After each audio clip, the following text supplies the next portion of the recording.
we've got this is we've got the cool Mr. Pi setup for the emulation for the thing, but this is a real. We've got a line hooked up, so this is a real Genesis controller. Yeah, we have a USB to Genesis adapter with the extension cord on it, and then we're using a proper controller. So my question is this like the original Genesis controller that we've been using for 18 years? I don't think it. I think it's one of the ones we might have in stock, but I don't think it is the. Maybe it's not one that gets played the most, or maybe it's not the one that we played the first year, but I think it's one of the ones that we have. We pull them out and we test them before the run, and we choose whichever one is the most responsive usually. Which means we should probably fix the others. I was going to say, I asked that because I was noticing that the D-pad on this has some analog capability. As in it's moving around. So the D-pad is evolving.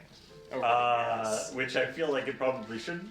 I mean, it's still working fine, so it's probably fine. So through the amount of time that it's been utilized, it's been gaining sentience of some sort. Be like, but what if I was multiple things instead of just one thing at a time? It's like, no. And you thought we didn't have the device this year. That or the close proximity to the fart chair is melting internal components. Mm-hmm.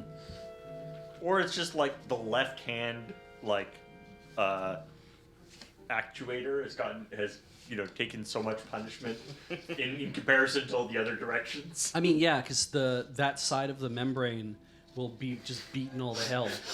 But we could fix it, because if we take it off, if the membrane is the same all the way around, we just rotate 90 degrees every year, and that way the wear will be even.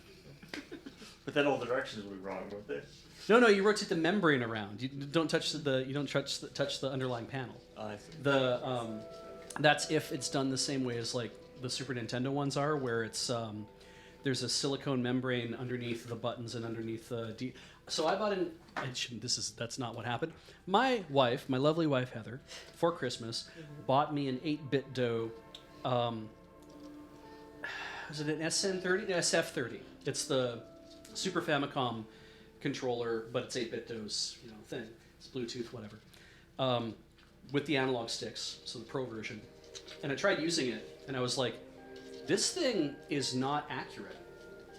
It's brand new controller. I'm like, it is not accurate. If I press down to go down a ladder or something, but I can also press right to fall off.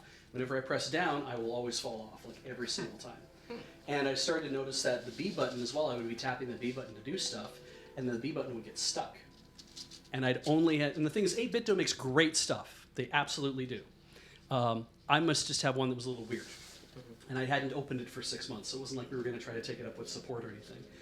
But what had also happened is when we went to Japan, Heather, we were in Hardoff, Heather purchased a broken Super Famicom controller that she was going to use to turn into something, right, for crafting. It was $1. And I was like, can I borrow that? And took the internal membranes out of the original Super Famicom one and swapped them out for the ones that were in the SF30, and they fit perfectly. They're made to be there, right? Because it's practically all the same molds.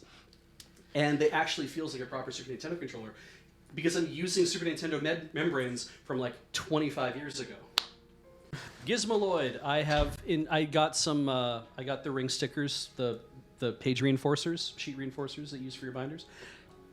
I did put those around the contacts on my 8-bit DOE controller as well because it's supposed to provide isolation, better isolation, and because it makes the contact I think a little smaller so when you hit it, it's less likely that down would cause a slight right push to register with right. But yeah, I think it helped. I'm actually not sure. It really, for my case, it felt like it was placebo.